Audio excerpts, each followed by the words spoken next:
बिस्मिल्लाहिर्रहमानिर्रहीम। अस्सलाम वालेकुम वरहमतुल्लाहि वबरकातुहू।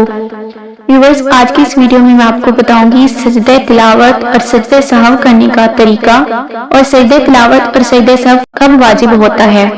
तो इसलिए वीडियो को मुकम्मल देखें और इसे सदका जारिया समझकर दूसरों के साथ भी शेयर करें।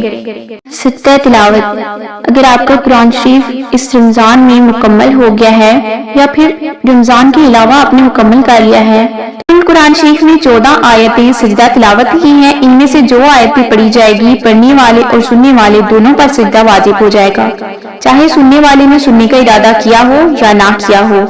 सजदा तिलावत में सबसे पहले आपने खड़े होना है और आपने अल्लाह अकबर के लिए जैसे हम हाथ उठाते हैं ऐसे हाथ नहीं उठाने, बस अल्लाह अकबर ही कहना है और सीधा सजदे में चले जाना है। अपने सजदे में 3 बार जो हम सजदे की तस्वीर पढ़ते हैं वो पढ़नी है, 3 बार, 5 बार या 7 बार। ये आप पर है कि आप इसे कितनी बार पढ़ते हैं। आपने एक ही सजदा करना है और आपने सीधे बैठ जाना है। ये आपका एक सजदा हो जाएगा। इस तरह से आप 14 सजदे पूरे कर सकते हैं।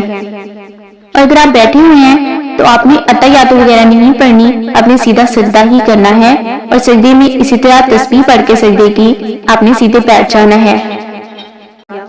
सजदा तिलावत के लिए अल्लाहु अकबर कहते वक्त ना हाथ उठाना है, ना इसमें तशहद, ना सलाम।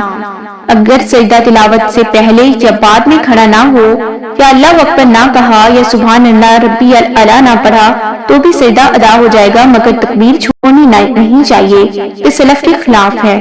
सजदा तिलावत में पहले पीछे दोनों बार अल्लाह अकबर कहना सुन्नत है और पहले खड़े होकर फिर सजदे में जाना और सजदे के बाद खड़ा हो जाना, ये दोनों क्या में मुस्तहिब हैं।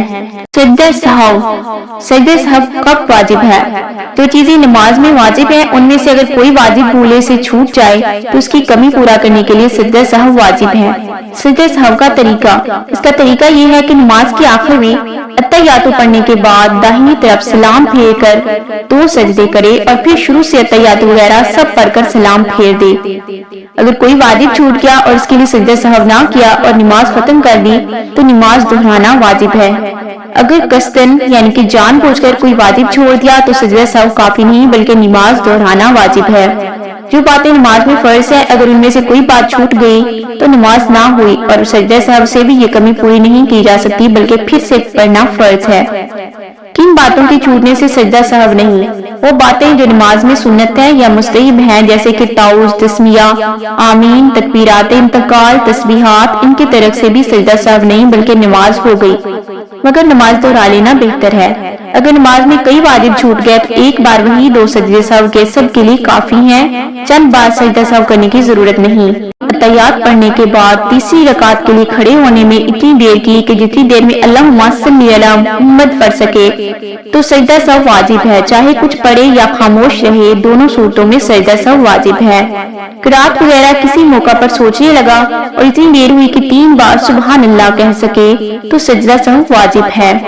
दूसरी रकात को चौथी समझकर सलाम फेर दिया, फिर याद आया तो नमाज पूरी करके सजदा सहव करे। अत्तहियात ना खत्म करने पाया था कि इमाम तीसरी रकात के लिए खड़ा हो गया तो मुक्तदी पर वाजिब है कि अपनी अत्तहियात पूरी करके खड़ा हो, अगरचे देर हो जाए। सो व्यूअर्स, आई होप आपको समझ आ गई होगी कि सजदा सहव और सजदा तिलावत का तरीका क्या है और ये कब वाजिब होता है।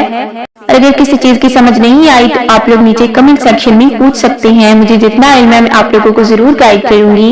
मिलते हैं नेक्स्ट वीडियो में। अल्लाह हाफिज।